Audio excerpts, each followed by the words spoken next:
Hello, ladies and gentlemen, and welcome back to the Half Baked Podcast. I'm your host, Turkey Tom. With me, we have the usuals, Nick and Vega, and a very special guest, Wendigoon. How's it going? Hey, boys. Thank you so much for having me on. I listened to the show. I'm a big fan, so this really does mean a lot. We brought on our favorite low follower e-girl to talk to Low us. follower e-girl. We're glad we could bring you on. We thought you were cute enough that you could, talk to us, and here you are. You know what's funny? You're the first guest to come on here and say that you actually listen to the show. Everybody else comes on and they come on like, I because don't we're even all know the homies. name. They come on and they're like, I haven't listened to a single episode. So, well, yeah. So thank you for that. Dude, literally, Mudahar, I don't think knew the name of the podcast. Yeah, If I had to guess. Yeah, man. He's been asking me to be in a video for the past 2 months, but every time he asked me about it, he's like, "Hey, I got this crazy idea for a video." I'm like, "Yeah, sounds good." And then a month later, he's like, "Yo, got this crazy idea for a video." We never had the first conversation. But I love that guy. He's fantastic. I do that a lot, but I never post anything, so yeah, it kind of makes sense that I pitch a lot of ideas. How long was it since your last upload? Half a year? It was 8 months or something, yeah. But nobody gave a shit when I posted on Dromlord. I posted 2 full-length videos over there. They're like, that doesn't count. It's not on your main channel. I'm like, shut up. You're a loser.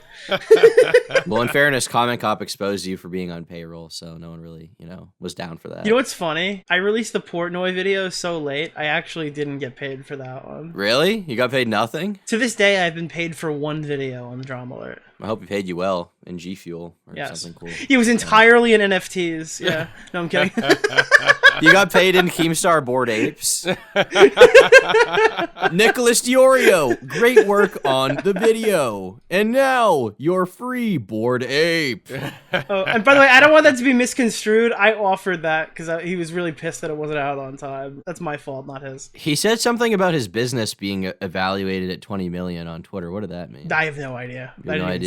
I thought maybe he shopped around to sell it. Maybe his business is being evaluated at $20 million. That would be well, okay. He said something like that, but I don't know what the context of that is. Who told him? Was it scarce? Was it someone cool? Do you think? Okay, Tom. By the wording of my company is being evaluated at $20 million. Do you think that was a casual conversation with Scarce? I have no idea. Who talked to him? How did that conversation go? Scarce and him were in the DMs. He's like, "Hey, bro, Drum Alert's probably worth $20 million." And then Keem's just like, "Wow!" And he went to go tweet it out. Hey, Tom, were you rating was a casual conversation? Evaluated. Shut up. You're gay. You're gay. All right, Wendigoon. Thanks for coming on. You're Wendigoon. You're not even in the commentary realm. You got your own kind of thing going on with this dark content. Well, I like the commentary stuff. I've always listened to it and been a fan. It's just not down the route of content I make, but I always keep up with it. I'm a huge fan of guys like Jay Aubrey, The Right Opinion, and all them. So it's always been something I'm interested in, just not necessarily something I want to dedicate a lot of research to. But I still like it. Yeah, dude, Jay Aubrey. Nick loves Jay Aubrey, bro. Yeah, I'm quite the Jay Aubrey advocate. Yeah. I saw that Nerd City was arguing with him today, and I defended Nerd City. Wait, what did they argue about? Was it NFTs? Yeah, they were arguing over NFTs, and I was like, Nerd City's based. Let me guess, Jay Aubrey was like, NFTs are destroying the environment. We need to get AOC on this immediately. What? It was just that's what was happening. It was like, I haven't found a good moral or legal argument as to why NFTs should be allowed, right? That's what Jay Aubrey said? No, it was a Vosh quote. Fucking...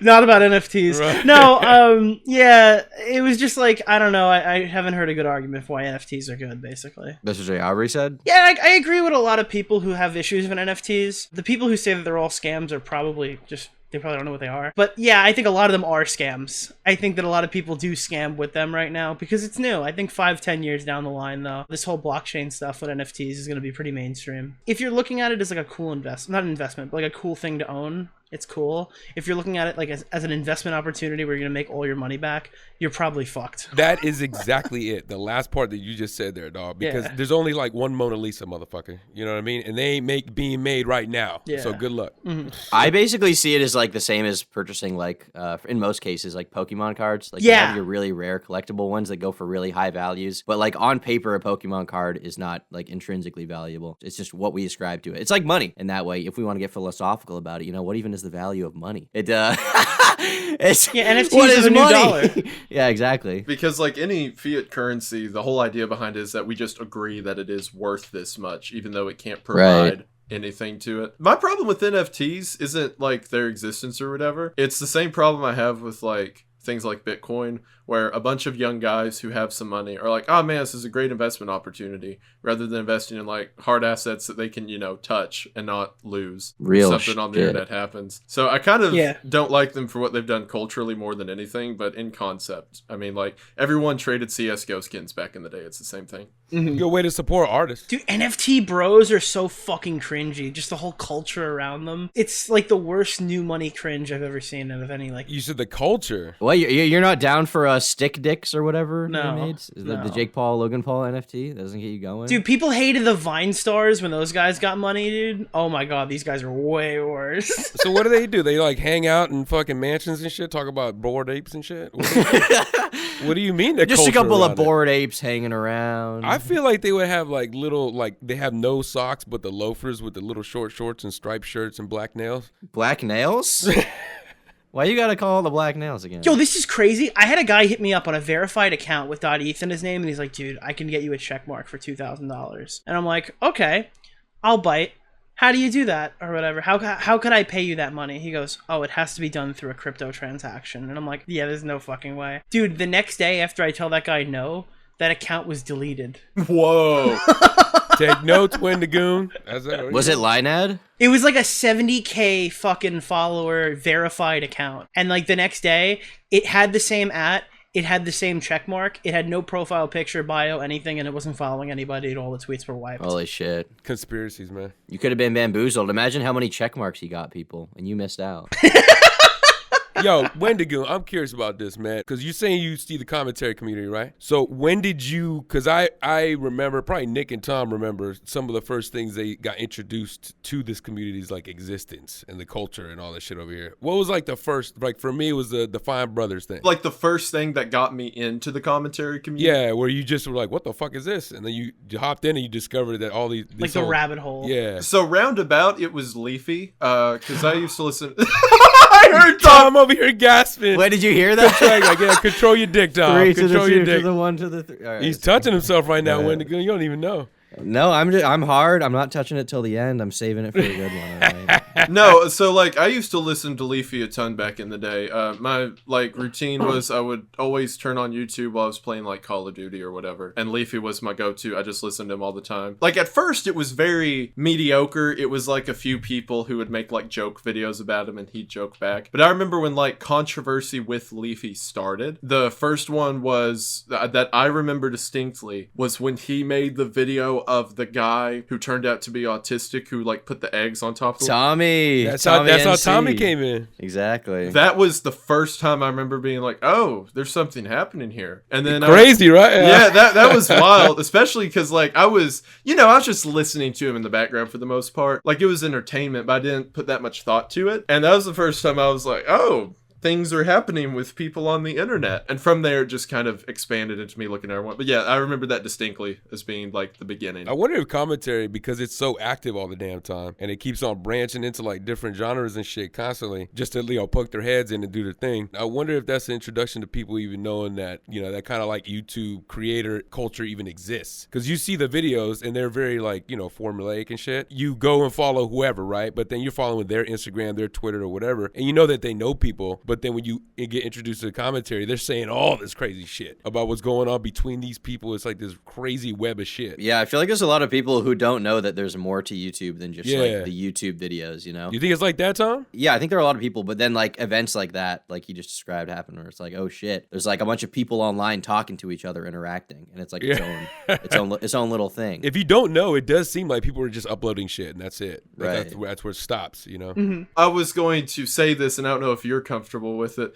Can I mention something about Pyrocynical? Go ahead. Damn, you better ride on his ass, Wendigoon. Flop your dick all over his face. Tom, get ready. Oh my god. I was going to say my introduction to the commentary community, because before it was just like one-off things, but I was a big Pyrocynical fan, and I remember when all the drama happened, and I went to like make fun of Turkey Tom because I had no idea who that guy was. So then I go to make fun of him, and I watched like one video. I'm like, this is actually pretty all right. And that's how I got into the community. Oh, I don't, wow. That's like, you told me this happened, and I was like, how the fuck did this like... How was that the drama that brought...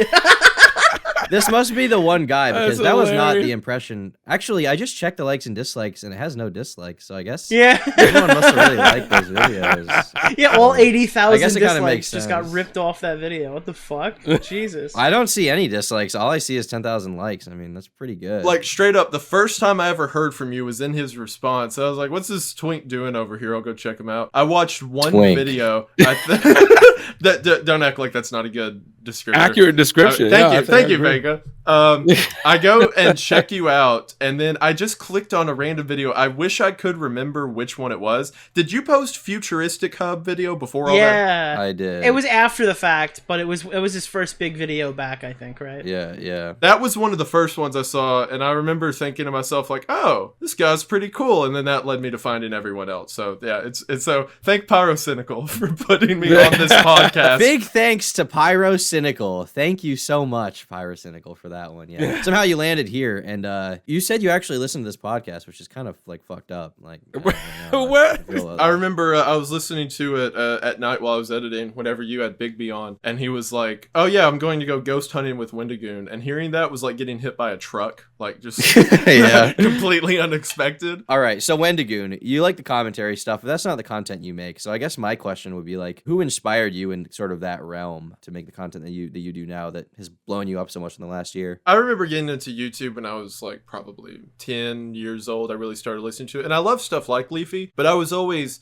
hyper fixated on all of like the creepy and like quote unquote disturbing side. That's always where like my interest lied, and I think a big reason for that is I grew up, I still live in Tennessee, and I've always loved to like go out in the woods, be in the outdoors, and I loved stories of like monsters in the woods. I remember listening to Mr. Creepypasta way back when, and that like really geared. I remember listening to like the Jeff the Killer when it came out and all that stuff, and I just love creepy stories like that. So for a long time, I was really obsessed with like the storytelling aspect of it, and didn't really come across a lot of the sort of intermediate stuff. Like you've got these guys who like play creepy music, read a story, that's it. And then there's guys who are personality. But I remember discovering the ones who come to mind are like Nexpo, Nick Crowley, guys like that, and I watched their stuff, and I was like, yeah, this is what I want to do. This is fantastic. Yeah, shout out Nexpo, man. Dude's next level. I think he had my favorite video last year. Nexpo's video on that crazy stalker person. That shit was fire. Yeah, that was good stuff. I am amazed by that guy's work ethic, because like I know how far down the rabbit hole he goes with that stuff, and what's been really one of the coolest things about blowing up as fast as I have is now that like me and him talk about videos fairly frequently. I don't know if he wants me to say this, it's probably fine, but he asked me to be on a video he has upcoming in the future, which is nice. Very, very cool for me to go from him as an inspiration to that. Yeah, dude. He drops bangers too, dude. Is that your first like major like holy shit, I can't believe this is happening collab? I've had a few of those as of late. I remember the first time Mudahar messaged me like, let's do a collab. I was freaking out, but now it's been like the third time. I'm still super excited, but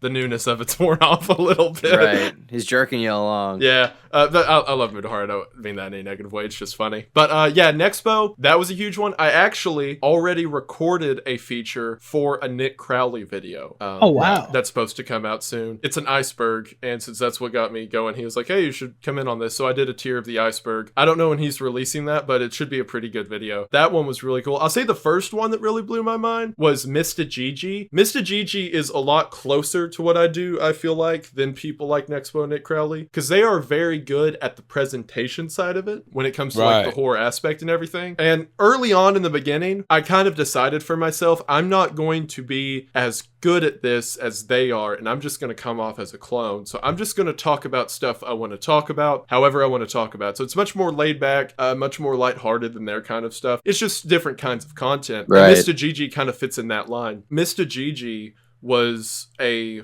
huge inspiration for me when he did his To Catch a Predator series, which was like him reviewing all the episodes of Chris Hansen's To Catch a Predator. As a matter of fact, I've told him this. It was one of the reasons my girlfriend and I got together, because I was at her dorm with some friends, and she was like, there's nothing good on YouTube. I'm like, have you seen Mr. Gigi's To Catch a Predator? This is before I had a channel or anything. So like we binged all of that early in our relationship. So one day he messaged me, he's like, you're pretty cool. Do you want to do a video sometime? That was like the first wow moment for me. And like everyone's Nice. been amazing afterwards, but like collabing with Mr. Gigi, it's weird to say we're like on a mutual level, but me and him talk all the time about videos and stuff. So that's been really fantastic. I'm honestly surprised you didn't mention Internet of J in that list. Oh this my is, like, the God. most important out of all of them. I talked to a J.O. He's a very sweet man. He is a very sweet man. He's a nice guy.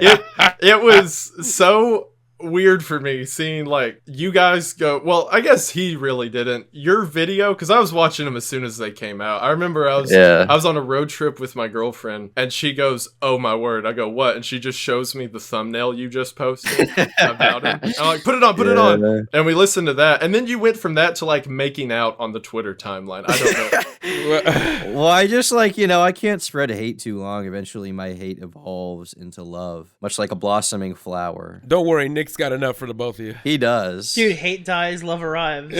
Didn't you immediately make another video about how he lost a bunch of money? Look at you, Tom. Look at you, Tom. Well, Fucking sometimes full of things shit. go back. I mean, sometimes flowers will spread their seed, which then turns into another flower. So we're kind of back to that stage where the flower is spreading its pollen, the bees carrying it away, and we're back to the hatred. Man, shut the fuck up, Plato.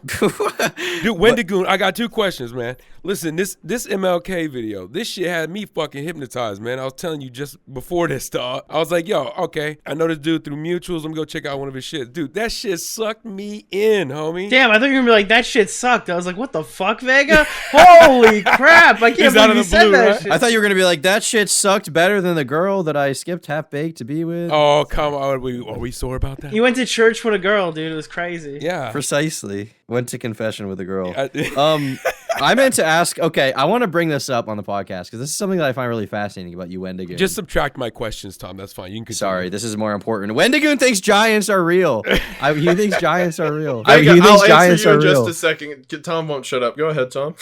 Dude, giants are real? Yes. He thinks giants are real. Okay, he knows giants are real. I'm with Right, you. I wanna hear I about want to hear it. Let's go. Is that was that the question? Explain about the giants and why they're real. So, first of all, I am a Christian, so I believe in a lot of biblical stuff, but there's also historic information about it. So there were these groups of people that existed very far pre-Roman Empire. This would have been like Babylonian Persian Empire time frame. Yeah. Right. Different groups had different names for them. There were things like the Nephilim. The Persians had a name for them that basically translated to beast or whatever. But there were these stories of these groups of people who were like 15 to 18 feet tall. Now, again, the biblical explanation for that is the Nephilim, the descendants of Son of Man. You hear about like David and Goliath was one of those. But in the historical canon, the evidence of them is seen in these empires. There would be these armies who talked about they would have these assets that they would essentially use that were these giant men in armor. I think it was Alexander the Great. There were legends of the Macedonians having giants. So as a form of psyop, whenever they would leave a camp, they would leave behind giant chest plates that were like 6 feet tall and stuff. So when the enemy comes through, they would see it and think that the enemy has these giants. That's smart. There's a lot of crazy stuff like that in history. Like, you want to talk about being afraid? Imagine you're chasing the enemy and then you see that stuff laying around. Bitch, I'm turning the fuck around, homie. I'm not fighting no damn giant, son. Nah, I can't do it. This bitch gonna step on me. What am I gonna do? Well, I guess my Okay, question okay. is, where are the giant bones like dinosaurs? Where are these things hanging? Do you think out? dinosaurs are real? No. Okay, I'm just making sure. You're telling me giant lizards walked around? Yeah, no, I'm not. I'm actually not, because I they don't know, definitely man. didn't. But I just wanted to make sure. Exactly, that's what I'm saying. Is this against YouTube TOS? I think we can deny the dinosaurs, right? Yeah. Like, there were definitely way less dinosaurs than they're saying that there are. Oh my god, is this like a weird racist thing, Tom? It is not. Why do you always assume that about me talking about dinosaurs? No, he's thinking it's like medical misinformation or like conspiracy. See, here's the thing, Wendigoon. Let me ask you a question, right? This MLK thing, when you were doing your research, like back in the day, all the racist motherfuckers in the government and that Ku Klux Klan, all this shit, right during that time, the civil rights movement. Like when you were looking at some of the genetics, did you have any ties to Tom here? Was there like a Pigeon Pete back in the day or something? Pigeon Did you find anything like that? Tom, you gonna like to listen to this, right? I believe his name was Richard Nixon. And Richard share a lot of Nixon. qualities. Tom looks suspiciously similar to J. Edgar Hoover, who was the leader of an FBI. And it's actually, kind of ironic because J. Edgar Hoover said in his lifetime that he's going to be ashamed if his grandchildren end up as like, these twink femboys on the internet. And sure enough, Oh, shit. Here we are. Damn, Tom got him. Listen, man, this is the history guy. You can't argue with him. So I will answer the question. Was it you, Tom, who asked about like where are the giant bones and stuff like that? I did ask that. I'm still curious. For one, there wasn't as many as there were people. They were pretty few and far between. If like the legends of the people in the Himalayas and the old empires are to be believed, they talked about that whenever they were found, they were destroyed because they were considered to be unholy, so they'd be burnt quite often. And there was stories of in like the 1910s, 1920s, whenever like Smithsonian researchers first got to the Alps, they brought back all of these supposed giant skulls and stuff, and then after bringing them to the United States, they destroyed them. What? They said that they did not confer with the modern ideas of evolution at the time, which the way science worked for a while is if something doesn't support your hypothesis, reject it. Not the hypothesis, the evidence. They couldn't have at least put it in a fucking warehouse or something? They had to just... What? That's crazy, homie. What if they got it? You think they still got him, though? I think they still got him, right? They got it somewhere? So there's a bunch of stories I run into with research. I plan to do a big video about just giants. Haha, big video about giants.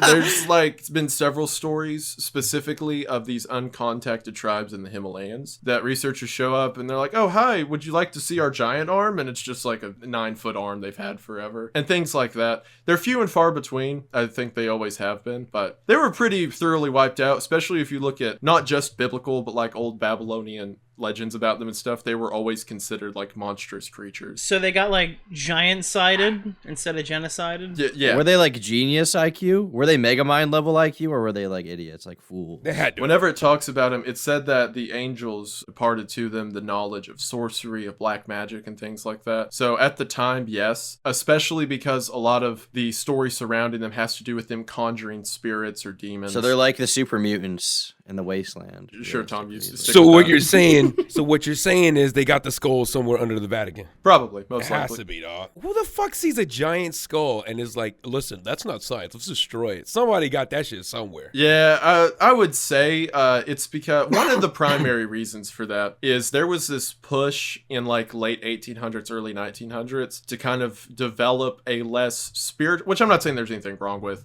just some of the methods with them were wrong, but to develop a less spiritually minded outlook whenever it comes to science and information and adapt a more scientific one, which in itself, no problem at all. But the issue was a lot of stuff was lost along the way. Okay, so the way the Bible was written, it's 66 books that are compiled into the Bible. There were several other writings that were believed for a while to also be like either potentially legitimate or part of the Bible or what have you. And some of those were just lost during that time period, and no one really knows why. Some of the more popular narratives around it are, it gave like a detailed description of empires and histories and where they went.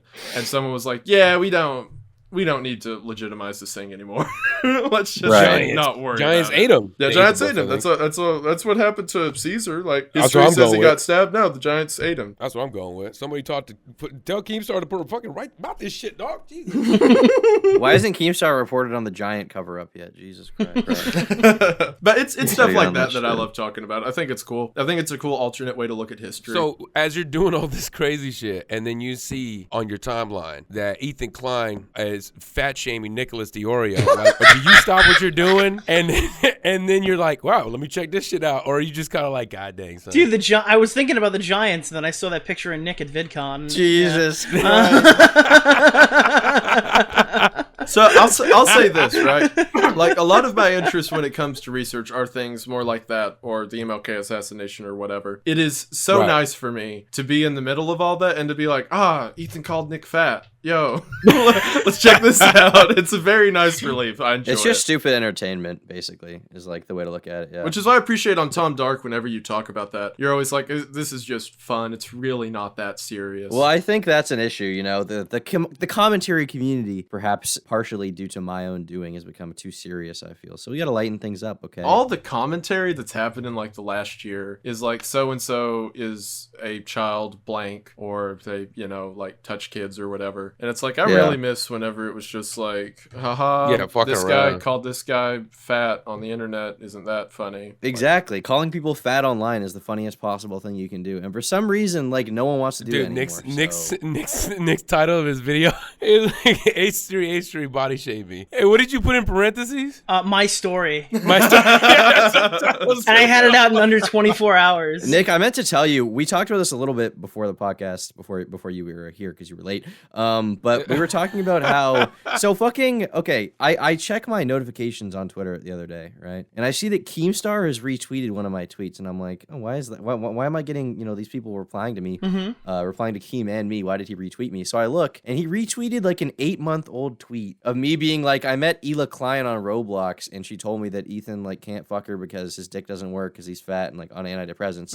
And Keem retweets this, right? Yeah. And then Def Noodles posts this image on his fucking Instagram being like, these attention-seeking, clout-seeking fucking losers are lying about Ela. Jesus. I was like, motherfucker, come on. Like, it wasn't even that bad. Oh, I'm surprised Def Noodles even keeps up with any of us. Well, I will be honest, I had nothing to do with that. I know you didn't. But meanwhile, Ethan, when he talks about us, he's like, this guy like Nick Diorio, I don't know who he is. He's like a drama guy or something. Like, he pretends he doesn't know who we are. Meanwhile, he was going to watch our video, remember? Like he talked about us on his fucking podcast. He knows who the fuck we are. Yeah. But I guess he just likes to pretend. He's like, no bullshit. I've never heard of that guy before in my life. I know I've talked to him like 7 times. Yeah. Vega, did you have a question before you were so rudely interrupted by Tom earlier? Dude, Tom, every time. Well, I'll go to be talking. It's just like my mic's muted or something. Okay, well, just ask your question instead of going on this tangent where you bully a young minor neurodivergent. I can't remember what the other question was, man. Yeah, it wasn't important. It wasn't important. Yeah, it wasn't that important. So yeah, kudos to you interrupting. That's nice. I think the Giants were a better topic anyway than whatever cringe question you had about like guns or something interesting.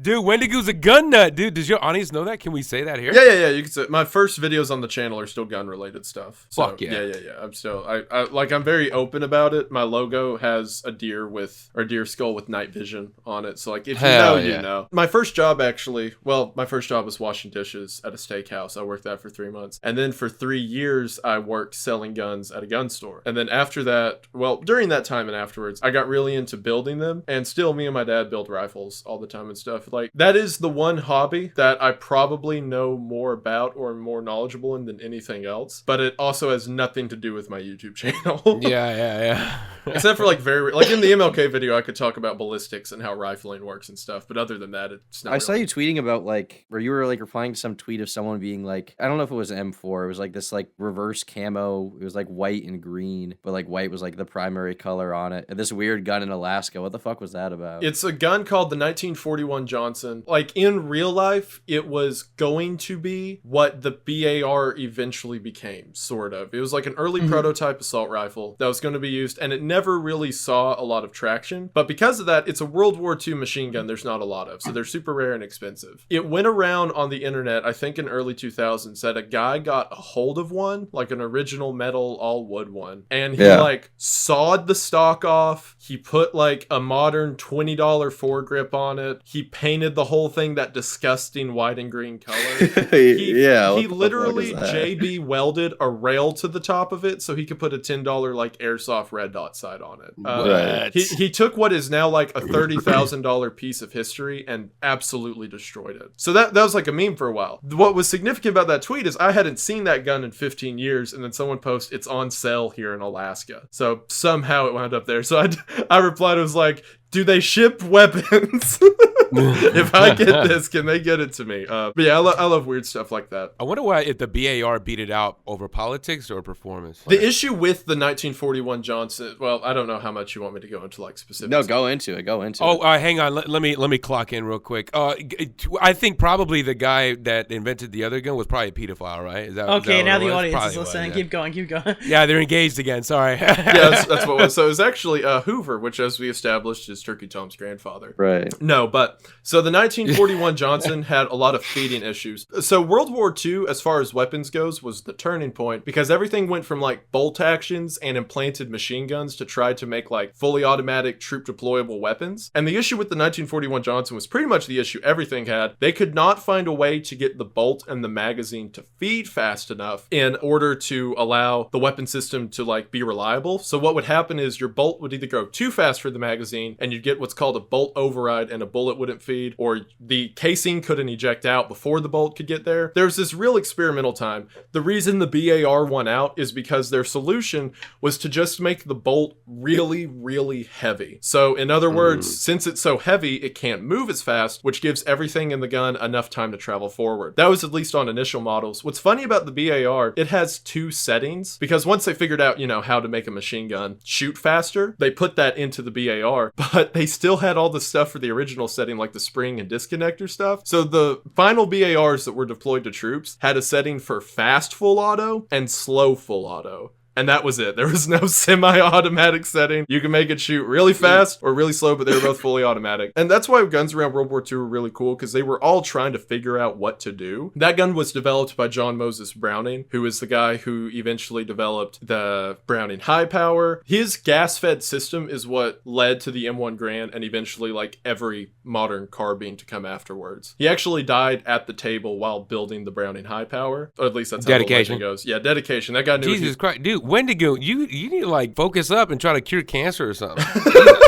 I remember the BAR went hard on Nazi zombies. Like, that's what got me into guns originally. Like, playing video games as a kid. I was like, oh, this stuff's cool. And then I remember going to my grandfather who was in World War II, and I'd tell him about these guns, and he'd be like, yeah, you know how those work? And he'd like explain it to me. And then as I got older, I just stayed into them and started to learn for myself. Like I said, it went from like playing Nazi zombies to me and my dad build rifles. So, dude, everybody plays fucking zombie at some point, huh? I'm actually playing zombies right now. But no, I'm just dude, kidding. But dude, we used to sit on the catwalk with the Browning, and now I know who Browning is. And he died at the table making a... Yeah, it's crazy. He made that. He actually started the company FN. There's another company called Browning, but he is the one who originally started FN. And FN made the FAL. Oh, the FN. Yeah. Yeah. They made the 5.7 round. They made a ton of guns. The Scar is from them. I got a Moab in Modern Warfare 3 with a P90. Thank you. There you go, yeah. Is FN related to NFT at all? Or is that not No. really related? It could be if you make one. Wait, when's the Wendigoon NFT? That's the real question. Fuck all this shit. Are you hopping on those Wendigoon? No, the Wendigoon NFT is buying a piece of land and growing a farm and doing something valuable with your money. Can you have the farm on the blockchain? Do you have any bored apes on your farm being raised? Yeah, the animals in your farm are all bored apes. Perfect. Man, that stuff drives me up a wall, because I'm like, hey, it'd be cool if people like spent their money on like, assets that, they could save and could be taken from them. Yeah, it's really frustrating for me when I see people buying real estate. Like, you could buy a whole ape. You could buy a whole ape with that apartment building. What the fuck are you doing? All this shit's like procedurally generated too, like the original concept of like valuable art by an artist, right? Its uniqueness and all the passion poured into it. It's like a piece of that dude's soul is like in that particular item, right? Or that statue or that painting or anything. And then fucking you come out with some bored ape level fucking or number 328 and you're just like, what? Well, I think if anything, what NFTs has taught me in a way is that we're kind of in a post-art world. And what I mean by that is like the value of art is no longer determined by the art, and it hasn't been for a long time. The value of art is now, or like its innovation, because like everything's been done in that way, right? In terms of like what you can draw on paper. Yeah, everything's been drawn, Tom. You can't draw anything new. Exactly. Yeah. No, it's true. What hasn't been done is like this sort of like hype around the like idea of an artwork. Of course. And so that's really what like these are proving to me, I guess. Dude, listen, Supreme is fashion, okay? All the hype beast clothing, it's what you're looking for, okay? If I can't wear it to an Optic gaming tournament watching MLG stuff, is it really worth owning? Dude, you probably wore Supreme in high school. I don't want to hear I don't think Supreme existed when I was in high school, and if they did, I didn't know what it was. According to Ethan Klein, you were in high school like a year ago because you're pimply face and fat, so I want to fact check that one, big guy. And I do mean big guy. Yeah. That was one of the coolest things that's ever happened. Ethan Klein calling You you getting like a fat high shamed schooler? by Dude, Ethan the Klein? fact that Ethan spent like 30 minutes talking about me was so awesome. Unironically. Like, that was just so fucking cool. Why is that, Nick? Explain Did you that. think when you were getting into YouTube it would happen? No, it was just one of those reflective of like, how did life get here? How did I go from like watching this guy with my fucking girlfriend in high school going, wow, dude, this guy lives in New York, he's so cool, to this guy being like, I'm not fat shaming him. I'm not fat shaming him at all. No one said anything about his weight. It was so funny, bro. What happened with Jordan Peterson recently and Ethan? What's up with all that? I don't really give a fuck about that. I know my audience probably cares more. Do you than know me. what happened? Ethan doesn't agree with him politically, so he took down all the podcasts he's ever done with him. Even if that's like the reason, I still think you reserve the right to take down any videos on your own channel. I don't know, Tom. Where are all the cringy videos that you made that you don't agree with anymore? Oh, are those taken down? I mean, I'm genuinely just asking you like what happened because I don't even know all. No, that's really it. I'm just saying like that's what a lot of people because basically I guess Hassan Piker got into Ethan's ear. I can only speculate, right? That like, oh yeah, this is bad, and then he took it down and he like grandstanded about it. Dude, Ethan was just sitting one day. He was sitting, and then all of a sudden Hassan came in. He was like, "The Kardashians are lying to you," and Ethan was like, "Oh shit!" And then he's like, "Yeah, I gotta delete all my content. We gotta delete all those podcasts real quick." Like, I get why people are mad. I'm just not one of them. I am so indifferent to that situation. So was it just that like his politics changed and now he like doesn't want to associate with Peterson? Well, no, because he knew that he was a conservative when he had him on. That's another thing people are mad about. What I think is that Ethan's gone a little further left, and now he thinks that Jordan Peterson's like a fucking crazy alt-writer, and that's why he took it down, which I don't agree with. Yeah, it's at the end of the day, like, how mad could I possibly be that a guy whose show that I routinely tell everybody that I'm never gonna watch and that I hate, how mad could I be that he took down an episode of it? I mean, realistically, I'd like it if he took down his whole channel. Of course. Of course. It's literally one less possible YouTube recommendation for you. Yeah, it's like one less potential video to pop up on my feed. Even if you're Ethan Klein and you're grandstanding about like the impact it could have by keeping this video up, I mean, you've already made all your money from that, right? Like, that video's done its course. Everyone who wants to watch it has already seen it. Realistically, it's not pulling too many views per day or something like that. You really can't play the moral high ground if you've already profited off of it immensely. Right. Yeah, that makes sense. Yeah. I noticed that a lot of the lefties online, like Hassan and like Ethan, kind of, if you consider him like a politics guy, a lot of these guys preach like, oh, you have to be able to forgive me for things I've done wrong in the past and stuff like that. It's part of like the growth pattern for a lot of these people. It's like, oh, well, I used to think X, Y, and Z, but now I don't, so you have to accept that I'm a better person. But I noticed that they don't allow that level of charitability for people they don't like. Like, those people aren't allowed to have reasons. That's kind of a lot of people do that. The way they think, the way they do. You're getting deeper into this kind of like political Twitch streamer type arc on that second channel. Oh my God. Are you gonna go crazy, Nick? Well, because every one of these political streamers, they have the story like, I was radicalized in Minecraft, and that's why I said like all this crazy like right-wing Nazi shit or some shit like that. What the fuck? That's my excuse. That's unironically Xanderhol's like he's making it like to a meme now. He said that he played on that server 2B2T and that he met a bunch of like racists and they made him racist or something. Yeah, I don't know. I think that there's like a certain charitability that some people have for people who are like-minded, but they don't have it for people who haven't like quote unquote reached that level of like-mindedness. Oh my God, Nick, you're diving into that bullshit over there? Hey, listen, I'm gonna be honest with you, Vega. If you want to talk about pedophiles all day, you should cover all the commentary drama you want. I like going over there and talking about Infrared not wanting to box Dylan Burns because he found out that he had 1 year of boxing in high school, and now that means he's an infinitely better boxer. I think that's hilarious. Is that what they're doing over there? Yeah, dude, they're having their boxing arc boy. and all their funny meme arcs over there. Right. Like, all these people have never had drama before, and it's like an open season of claiming anything I want to talk about. But like, yeah, sure, you could talk about pedophiles. Did you hear Net Nobody got a twit longer on him today? You want to go read about that, Vega? Let's not do that. No, it's 15 pages. We can read about it right now if you want to. I'll pull it up. Yeah, you want to read it? Oh my God. I think we can take turns voice acting their messages. All right, this is a message that was written to Net Nobody. You ready? Yeah. Jesus fucking Christ, Adam. I told you that if you're medicated, you'd be fine because I fucking care about you and I don't want something to happen to you while you're here. Stop trying to make me look evil for wanting to you to be better. I've never once said you couldn't grow up. So grow up. I'm being an adult about this. And then all it says is, Adam changed the chat to be grape themed. And like what the fuck? Dude, there are these super fucked DMs. There's this one where she says, if you can't help us now and would rather hold on to millions of dollars instead of paying for the priorities, I can't afford to stay forever. And he says, I'll suck yo dick for yo will please BB. And she says, stop. And he sends a picture of James Franco from Spider-Man 3 turned around. What the fuck is this DM? I'm sorry, these are like terrible and like we shouldn't be laughing, but like there's so much fucking funny shit in like crazy people's heads. Dude, there's this one part where they're having like an argument about like wanting to like abort a child, and he like no context sends these 3 dinosaur emojis and he says baby walk like dinosaur. I think that nobody probably has some issues, but like these are like some of the funniest DMs I've ever read. Wait, here's a paragraph from the testimony. You tried cheating on me with a fucking AI, parentheses, artificial intelligence Twitter account. You would tell me how she is the only one that understands you.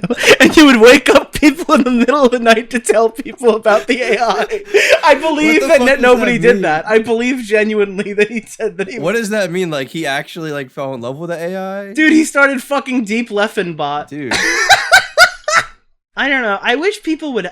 I genuinely mean this. I wish people would go around and help people with these twitlongers before they release them and say like, yes, that sounds crazy and you should like talk about it, but maybe not in the first twitlonger. Maybe we leave the AI stuff out. They need like ghostwriters, man. They need a lawyer. Yes, but there's a police report on this one, I do believe, right? I think so, but I think that she should That's good. Release everything on advice of legal counsel. That would be my advice to any of these people. Yeah. Get a lawyer. Get an attorney. I used to say shit like that, and then people are just telling me that's unreasonable, and I've kind of just stopped because I don't think it's unreasonable. But if you have the money, talk to a lawyer. That's Yeah. what I say. These allegations are being co-signed by a bunch of his former friends, I guess. which doesn't mean anything. Which in doesn't mean a lot. hindsight. But I'm willing to say, okay, it could be true. It could be true. I know he's had a very messy relationship with, multiple women and his wife and whatever. I'm not saying whether it's true or not. I don't even fucking know what he's accused of, to be honest. I just saw that there were like these funny DMs and I was like, God damn, this shit's getting tweeted out on the timeline. Yeah. Give me some Twitter likes. Thank you. And then I get these people, like so many fucking quote tweets that are just like fucking filled with rage. This one person says, oh great, Turkey Tom is involved.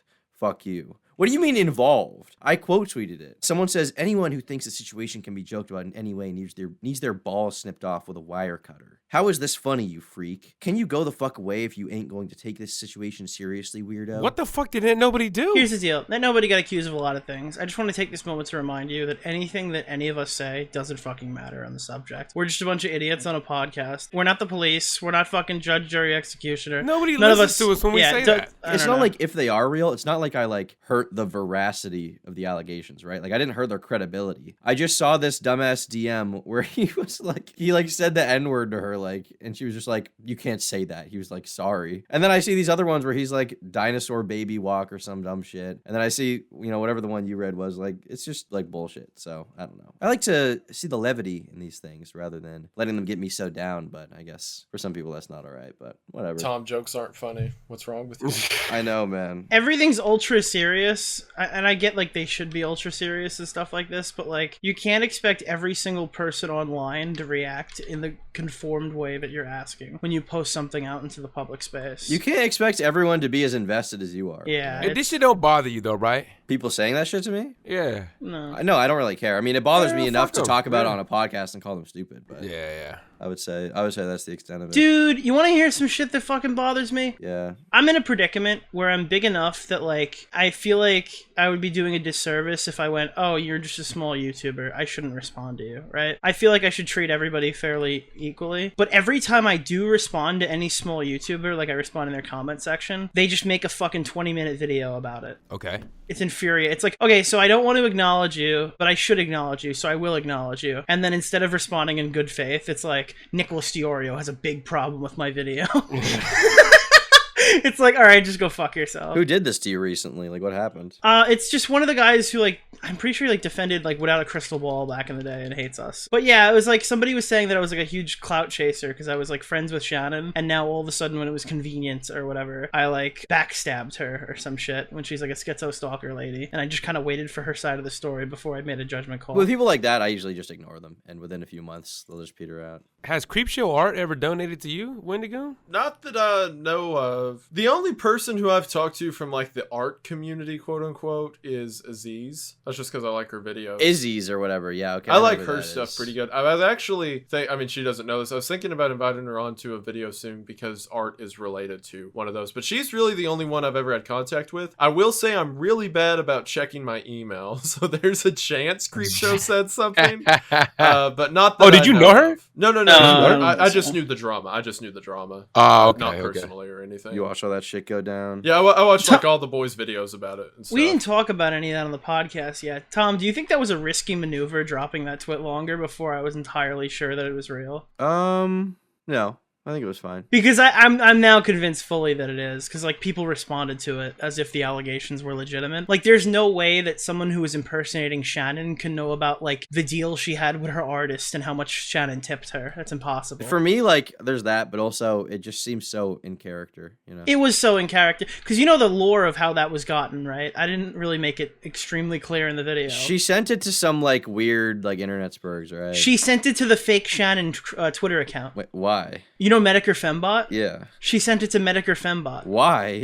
Because I guess they thought, like, she thought that Medicare Fembot was actively trying to defend her instead of troll people, I guess. She should have messaged it to T-Clips or some shit. Isn't that so fucking funny, though? Yeah. That, like, Shannon, like... And this was around since August, I believe. Late August, early September. Wendigoon, did you follow any of those skeptic guys back in the day? Or, like, any of that, like, anti-SJW stuff? Did you, like... Were you, like, aware of any of that? I was aware of it. Here's the thing, right? I loved commentary, stuff like Leafy, stuff like, haha, look at me joking about this. But whenever someone got serious about it, I kind of lost interest. As soon as the videos about, like, making fun of, like, the BuzzFeed feminist turned into, like, and this is why feminism is bad, that's when you, like, kind of tapped out. Like, I watched so many guys be like, oh, isn't this video boring? And that's fine. But when they're like, this is why women shouldn't vote. And it's like, okay. Yeah, dude, I'm telling you. Yeah, because, like, Ethan Klein was Baby's first anti-SJW, wasn't he? It was, like, the humongous stuff, the digital whiteface, the BuzzFeed smashes. Like, that was literally, like, it's at point Baby's first anti-SJW video. Has he ever done, a segment on his podcast or a video itself to where he, like, actually goes through his old videos and tells you... No. He hasn't done anything like that? Absolutely not. Because I see what he says. I'll see, like, Comment Cop, right? It's hard to get away from him, right? He posts some shit, and then it's just like you see the Ethan from 5 years ago or 4 years ago, whatever. Yeah. And that would be an interesting video to watch if he watches his own stuff from back in the day and actually says into a microphone on the camera, what does he think of it? You know what I mean? That'd be interesting because of some of the conflicts he's been into. That would actually be really interesting. Yeah, the thing is, like, there's this whole pipeline meme that Nick and I have talked about a little bit that Xander Hall has talked about, where there's this idea that there's like this content pipeline, and that was kind of, I believe, what Ethan cited in regards to the Jordan Peterson stuff. Okay. Vaguely, where he was like talking about how by watching Jordan Peterson, he can be like a gateway to the alt-right. Really? His Damn, tweet pulled dude, up that's now, actually. crazy. But if you believe in that pipeline theory, then wouldn't you say he's already done it? Like, the damage is already done? Well, what I would say is I unironically think that Ethan's videos about that, like, feminist stuff, if this theory is true, led more people to, like, content that is considered, far right than anything that Jordan Peterson did. And he absolutely did. All right, listen, I get that the pipeline theory is, like, ultra cringe meme, and it's, like, no one's gonna ever take it seriously. And to an extent, I don't either, because I don't buy into it fully. But, like, if you just take a look and know anything about recommender algorithms and stuff like that, yes, if you watch a shitload of BuzzFeed videos, eventually you're going to watch a Sargon video. And then if you start enjoying the Sargon videos, you're eventually going to start being recommended content that's further and further right. Right. That's just how algorithms work. It's not like a big conspiracy theory. It's right? a pipeline. It's a pipeline. Yeah. I'm pretty sure the most popular videos about all that shit from back in the day were from Ethan. With like, they made videos about like BuzzFeed. They literally have a video with 14 million views on their channel called BuzzFeed Manspreading. The part about like the pipeline theory that I don't like is that like people are so, and again, like I understand the audience is stupid, right? But people are so feeble-minded that they become racist because like this is just what was given to them. I do believe in like free thinking, right? And I think if you watch one Ethan Klein video and suddenly hate black people, I think that says more about you than the content. Yeah, that's what I was gonna say. Like, what drives me crazy about the narrative around it is everyone wants to like be the parent or think that they need to curate what people are allowed to see. Man. But if you're in a mindset to where hearing another opinion automatically makes you want to join to that opinion, you've got a lot more issues going on than what you see on your YouTube feed. There's a lot more layers to that. Yes. So to have someone who is in a state of mind where they're either so broken or so young or what have you, that they're not being parented or they don't have any principles, to where they see a video where someone, you know, says something along the lines against black people, and then they're just like, I guess that'll be my identity now. It's not that there's a Jordan Peterson Peterson interview on Ethan's channel. That's not what led to all of that. And it's just kind of infuriating to me how people are like, oh, this is for your protection. I've always hated that. You put that really well. Wow. Yeah, that's my exact stance. That was really well worded. Thank you. 100%. Yeah, and also critical thinking requires different perspectives if you're looking at in that context, right? So if you're silencing one of them, no matter how ridiculous, racist, stupid, and all is you can think of, if you're taking that out of the equation, I can't make any kind of informed anything. I can't formulate my own opinion. You know what I mean? Because now I don't even know what this dude's saying over here, this chick's saying over here, because all I get is this guy, and these guys are off. They're gone. You know, I fucking. When you pretend like opposition does not exist to your mindset, whenever someone finds that opposition, it feels like a hidden truth instead of just opposition. So if you've done like a job to make sure no one can hear what the other side's saying, when they hear it, they're like, oh, this is what I'm not supposed to know, and it's automatically more appealing for that reason. So you kind and of also it starts your to own make worst sense. enemy. Exactly. It makes sense from the get-go because they found them while they're being, censored. It's like, well, if these guys were ridiculous, why are we hiding them? You know what I mean? Like, for what? Then it becomes like an underdog thing, because you're like, oh, I'm not supposed to hear about this. Well, I guess I'll hear them out since they don't have a platform or whatever, and then you just made the circle. Yeah, perfect example. Oh, God, the comment section's gonna fucking light me up for this. Are you familiar with Mouthy Buddha? Oh my God, Nick, you're obsessed. Yeah, so Mouthy Buddha was like the perfect example of like this what kind of person falls down like the alt-right rabbit hole and stuff like that. Somebody who I guess probably at one point had like more natural viewpoints and stuff like that. Probably just a regular conservative online who, in his own words, just woke up one day in the morning and he just watched AIU just destroy fucking Muslim people, bro, and just destroy black people. And now when he goes to the grocery store, he can't fucking he looks at the people behind the counter and just wonders, what is this guy's IQ rate and stuff like that. Like, this guy's deeply fucking broken. If you look at his content from 2017 to now, you just watch like a descent into madness. It starts out with like normal content, then all of a sudden he's making like JQ videos saying he's taking like he's just doing the nuanced question. He's just he's asking some questions, right? Not doing anything wrong, just asking a few questions. Dude, if you look at his content 3 years later, it's like crazy conspiracy theory, Pizzagate, fucking network. Hey, whoa, what's wrong with conspiracy theory? No, I'm kidding. It's conspiracy theories where everything is child slaves with adrenochrome, Barack Obama, Hillary Clinton, you know what I mean? Like that kind of conspiracy theory. Yeah, it's the ones that YouTube doesn't like and then ended up accidentally taking Shane Dawson's shit down. Yeah, but you're supposed to sow that shit so we can all point and laugh, bro. It's just like, I don't think the alt-right pipeline broke Mouthy Buddha. I think Mouthy Buddha is just fucked. And then he found a group of people who were willing to tell him a story that he was easy to succumb, like he just succumbed to it. Yeah, that's like the exact thing that happens with most of them. The people who go down those lines were liable to go down those lines regardless of, what's out there. Sure, there could be examples of what they fall into, but again, it's not like censorship's going to keep people from finding out info like Vega was saying. Yeah. I do want to correct myself. Tom asked a moment ago, did I watch anyone in like the skeptic community? And I said no. The one I do watch and did watch is Shoe on Head. And the reason for that is because she always had a more lighthearted take with that kind of content to where it stayed fun. Right. It stayed like a joke. That's the reason I prefer her to the people who take themselves so seriously with it. But yeah, so slight correction on that. I gotcha. Yeah, I would agree with that. She definitely was more in like especially now I feel like she posts more like meme videos, I guess, rather than anything serious. And what she does do is much less like, oh man, aren't women awful? And more so like, yeah, remember how Raytheon like killed a bunch of children in Iraq? That's probably bad. Right. Yeah. Clearly, Shoe on Head's channel is evidence of the point about women. I'm kidding. Oh man. Anyway. Oh man. Anyway, on that note, we're getting to the 1 hour and 10 minute mark. I'm sorry. Can I ask one more question while I'm on the show? Go ahead. This is actually for Nick. As someone who watches the show, I'm curious. Now that there seems to be some kind of change happening, potentially, do you feel any different about the Mama Max Pick a Side YouTube stuff?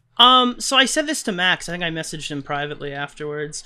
Yeah, I have to concede. Obviously, this went better than I would have assumed, considering that he got dialogue with YouTube. I never predicted that would happen. I would be interested to see where we are a year from now, because I know that conversation with Charlie didn't really get to where he was looking for, so I think only time will tell. But I can absolutely concede that I didn't expect that dialogue was even going to happen. I wouldn't go about it that way. I still think that's like a weird way to go about it. To his credit, he did get results. He did get results. I actually, and I'll say this now if he's ever listening, I feel kind of bad. He invited me to be on it like months ago, and I was like, yeah, no problem. And I literally forgot about it. Like, it slipped my mind. I saw the video. I was like, oh no. But Oh, it man. all, yeah. I'm surprised Or I have too, done that went that. that well. If there's a one commonality everybody would have, that if they criticized it, even if they went hard or only had one criticism of it, that was it. The way he went about it. Whether or not you could add to it or not, and I think everybody that had an issue with it, that's the one common point everybody would have. So, Like Nick said, it looks like it worked, so good for him. yeah. Is there anything you guys want to say to Wendigoon before we go? Vega? Dude, I'm about to binge watch his shit. And fucking what's that shit called? Overlord. The SCP stuff, man. Go watch the MLK video if you're listening to this podcast, but watch it all the way, man. You presented it cool, man. Your homies. You presented those guys in a way that made me want to go watch them. So I'm gonna go binge all that shit right now. Very cool, my Awesome. man. I appreciate that. Okay. Yeah, those guys are very cool. They're doing great stuff, and I'm really excited for their new movie. So, yeah. Hell yeah. Wendigoon, is there anything you want to plug before we get out of here? All right, so yeah, I'll say my channel will be in the description, whatever. That's not special. But that thing that Vega mentioned, there's a new movie from the guys who made the SCP movies of Overlord and Dollhouse called Heretic. It's very cool. Go to Evan Royalty's channel to see the trailer for it. I'm excited for that. So yeah, check them out. Hell yeah. Okay, awesome, cool. All right, well, on that note, you guys can check out our Patreon, subscribe to the channel, and we're gay.